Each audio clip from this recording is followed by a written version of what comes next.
যেভাবে বাংলাদেশে প্রহসন হচ্ছে, ইউনূসকে সরাসরি প্রশ্ন করতে চায়। আজ চট্টগ্রাম আদালতে আমরা কি দেখলাম? আমরা দেখলাম চিন্ময় কৃষ্ণপ্রভু এই বার্তা দেওয়ার পর যখন সনাতনী হিন্দুরা তারা শুধুমাত্র দাঁড়িয়েছিলেন, তাদের উপর নির্বিচারে লাঠিচার্জ করে এই ইউনূসের প্রশাসন। তাদের মারধর করা হয়, তাদেরকে কাঁদানে কাছে সেল পাঠানো হয়, বোমা ফাটানো হয়। এই ব্রেকিং উঠে আসছে বাংলাদেশ থেকে, এই ব্রেকিং উঠে আসছে বাংলাদেশ থেকে।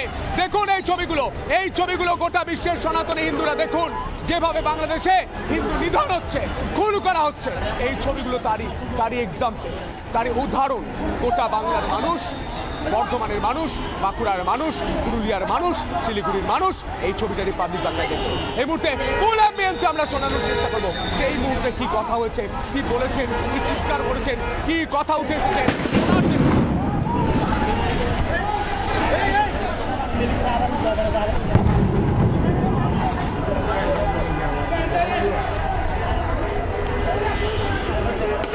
কোন দেশ যে দেশের আদালতের সামনে বোমা ফাটছে, দেদারে বোমা ফাটছে? বাংলাদেশ। ইউনূস আপনি দেখতে পাচ্ছেন, আপনি বলেছিলেন না হাসিনাকে তাড়িয়ে দিয়ে আমি বাংলাদেশে শান্তি নিয়ে আসবো? কোর্টের সামনে বোমাবাজি করছে, কোর্টের সামনে, চট্টগ্রাম আদালতের সামনে। দেখতে পাচ্ছেন? শুধু বোমাবাজি নয় আমার প্রিয় দর্শক, দেখুন এবার লাঠিচার্জ করা হয়েছে বাংলাদেশে। কাদের উপর লাঠিচার্জ? নির্বিচারে হিন্দুদের বেছে বেছে লাঠিচার্জ করা হচ্ছে, লাঠিচার্জ করা হচ্ছে। দেখুন সেই ছবি।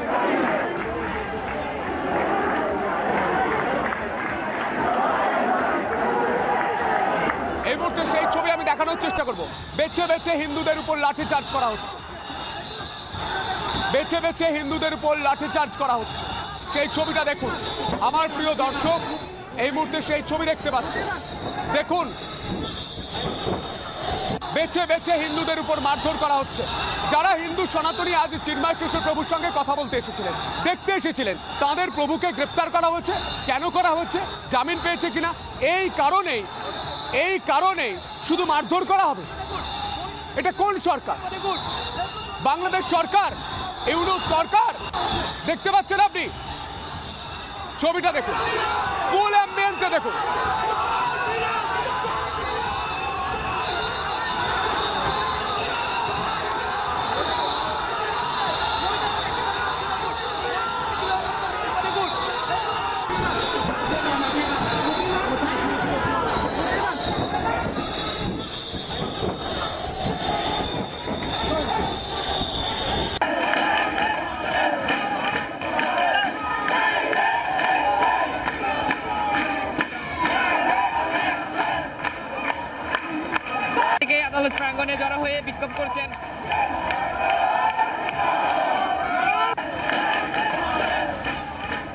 আদালত প্রাঙ্গণে জড়ো হয়ে বিক্ষোভ করছেন। এই ছবিগুলো রিপাবলিক বাংলায় যারা দেখতে পাচ্ছেন তাদের জন্য আরো একবার বলে দিই, যারা দিনভর হয়তো রিপাবলিক বাংলাটা দেখতে পারেননি কাজের সূত্রে, কিন্তু এই মুহূর্তে যারা বর্ধমান, বাঁকুড়া, পুরুলিয়া, ঝাড়গ্রাম, শিলিগুড়ি, কলকাতা থেকে দেখছেন, তারা দেখুন যেভাবে সনাতনী হিন্দুরা রাস্তায় নেমে শুধু আন্দোলন করছিলেন, তাদের নেতাকে কেন গ্রেপ্তার করা হয়েছে? তাই সেই কারণে নির্মমভাবে মারধর করা হচ্ছে হিন্দুদের বেছে বেছে। বাংলাদেশে প্রহসন চলছে, হিন্দু দেখলেই লাঠিচার্জ পুলিশের, বাদ যাচ্ছে না হিন্দু মহিলারাও। বেছে বেছে হিন্দুদের উপর হামলা, ইউনূস সরকারের মদতেই হামলা, হিন্দুদের দেশ ছাড়া করার ছক কষছেন মোহাম্মদ ইউনূস। আপনি শুনুন, বাংলাদেশে জয় শ্রীরাম স্লোগান উঠছে, জয় শ্রীরাম স্লোগান উঠছে আদালতের সামনে। শুনুন মোহাম্মদ ইউনূস, শুনুন সনাতনী হিন্দুদের বুকের পাটাটা একবার দেখুন। নিউজ রুম থেকে সরাসরি রয়েছেন আমাদের সিনিয়র এডিটর শুভ্রাংশু। আজ দিনভর বাংলাদেশে যে ছবিটা দেখলাম, সেই ছবি দেখার পর গোটা বিশ্ব একটাই প্রশ্ন করছে, বাংলাদেশে হচ্ছেটা কি? আমরা দেখতে পাচ্ছি বাংলাদেশ আদালতের সামনে সনাতনী হিন্দুদের বেছে বেছে মারধর করা হচ্ছে, বোমাবাজি করা হচ্ছে। তারা যতক্ষণ মার খাচ্ছে ততক্ষণ চিৎকার করে যাচ্ছেন, তারা বলছেন জয় শ্রীরাম স্লোগান দিচ্ছেন তারা। শুভ্রাংশু। দেখো সন্তু, তুমি যে শোটা করছো হচ্ছেটা কি, সেখানে মানুষের কণ্ঠস্বর থাকে, প্রশ্ন থাকে, হচ্ছেটা কি, এবং মূলত যেটা থাকে অন্যায়ের বিরুদ্ধে হচ্ছেটা কি। অন্যায় যেখানে থাকো সেখানে তুমি যাও। এখানেও অন্যায় হয়েছে, এখানেও অন্যায় হয়েছে, হিন্দুদের সঙ্গে হয়েছে। বাংলাদেশের রাজনীতি দিয়ে আমাদের কোনো চিন্তাভাবনা নেই। সেখানকার সাধারণ মানুষ ওখানকার রাজনীতি নিয়ন্ত্রণ করবে, সরকার তৈরি করবে, সরকার ফেলবে। কিন্তু যেটা মূল এবং মৌলিক প্রশ্ন, বাংলাদেশের হিন্দু যারা নিরপরাধ তাদের উপর অত্যাচার করা হচ্ছে। এবং যখন কেউ বলছে, হিন্দুদের একত্রিত করে বলছে হিন্দুরা বাংলাদেশের দ্বিতীয় শ্রেণীর নাগরিক নয়, বাংলাদেশ হিন্দুদেরও, তখন সেই চিন্ময় প্রভুকে যে বাংলাদেশের হিন্দুদের বলেছিল তোমরা পথে নামো, একত্রিত হও, প্রতিবাদ করো, প্রতিরোধ করো, বলো হিন্দুরা বাংলাদেশের নাগরিক, এই বাংলাদেশের ভূমিতে তাদের অংশীদারিত্ব আছে, তখন সেই চিন্ময় প্রভুকে আটক করা হয়েছে, দেওয়া হয়েছে ভুয়ো মামলা। এমনকি জানো, কালকে রাত্রেবেলায় সন্ন্যাসী সাধু গৈরিক করে থাকেন সারা জীবন, তাকে রাত্রে খাবার দেওয়া হয়নি, তাকে একটা কলা আর এক বাটি মুড়ি সারা দিন ধরে খাচ্ছেন একজন সন্ন্যাসী, খাবার দেওয়া হয়নি, অত্যাচার করা হচ্ছে সেই হিন্দুদের উপর। হিন্দুরা তার প্রতিবাদে পথে নেমেছে। গতকাল থেকে আমরা সেই ছবি দেখিয়েছি, সব জায়গায়, বরিশাল, কুমিল্লা, চট্টগ্রাম, যেখানে যেখানে হিন্দুরা পথে নেমেছে, রিপাবলিক, সব জায়গায় ছবি দেখিয়েছে।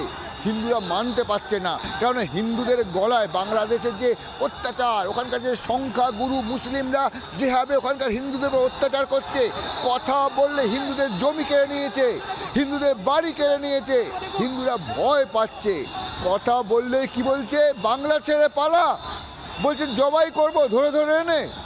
সেই জায়গাটায় দাঁড়িয়ে চিন্ময় প্রভু বাংলাদেশের হিন্দুদের একত্রিত করে বলছে তোমরাও প্রতিবাদ করো, কেননা বাংলাদেশ ছেড়ে পালানো যাবে না, ওটা বাংলাদেশে হিন্দুদের ভূমি, বাংলাদেশ হিন্দুদের ভূমি, এটা স্পষ্ট মানতে হবে। সেই জায়গায় দাঁড়িয়ে যখন করছে, তখন চিন্ময় প্রভুকেই গ্রেপ্তার করে দিচ্ছে ইউনুস সরকারের পুলিশ। আর সাজানো কাজী কেয়া করেগা, সেই কাজী বলছে কি, না না না, ওকে জেলে পড়ো, নয়তো বাংলাদেশে আবার হিন্দুরা তোমার হয়ে যাচ্ছে, হিন্দুদের দ্বিতীয় শ্রেণীর নাগরিক করে রাখতে হবে। সেই জায়গায় তারপর হিন্দুরা রাস্তায় নেমেছে। আজকে এখনো পর্যন্ত চট্টগ্রাম আদালতের সামনে যে বিক্ষোভ মিছিল হয়েছে, এখন আজ আমার মন ভালো নেই, আজকে আমি শুনানি করব না, ম্যাজিস্ট্রেট বলছেন আজকে আমি শুনানি করব না। এটা বলা যায়। বাংলাদেশ জোরে এখন যে চলছে একটা মৎস্যর ন্যায় চলছে। বাংলাদেশে হিন্দুদের উপর অত্যাচার চালানো হচ্ছে, এবং সবথেকে বড় কথাটা কি জানো, যেখানে হিন্দুদের উপর অত্যাচার কারা করবে, জঙ্গিরা করে, জেহাদিরা করে, কিন্তু এখানে সরকার জড়িয়ে গেছে, সরকারের পুলিশ জড়িয়ে গেছে। এমন অভিযোগ উঠছে যে হিন্দুদের উপর নাকি বোমাও ফেলা হয়েছে, ওই পুলিশের পেছন থেকে সাউন্ড গ্রেনেড ছোড়া হয়েছে। ভয়ঙ্কর অবস্থা। আমরা সন্তু প্রত্যেক মুহূর্তে বাংলাদেশের প্রতিটি কোণার খবর, যদি কোথাও কোনো অন্যায় হয় আমরা সেটা দেখাবো কীভাবে অত্যাচার করা হয়েছে এবং অত্যাচারের বিরুদ্ধে কীভাবে সবার আগে তুলে ধরবো।